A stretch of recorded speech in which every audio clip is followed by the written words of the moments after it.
Remove the seal ring from the wall drain pipe.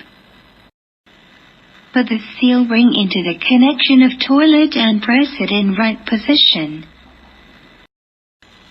Aim the drain pipe at the toilet wall outlet interface and fix the rotary movable interface.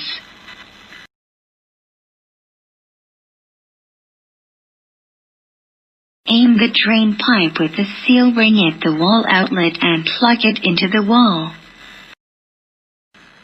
Connect the brake tube to the angle valve. Electrify the toilet. Open the angle valve switch and test the flushing effect and various functions with the remote control.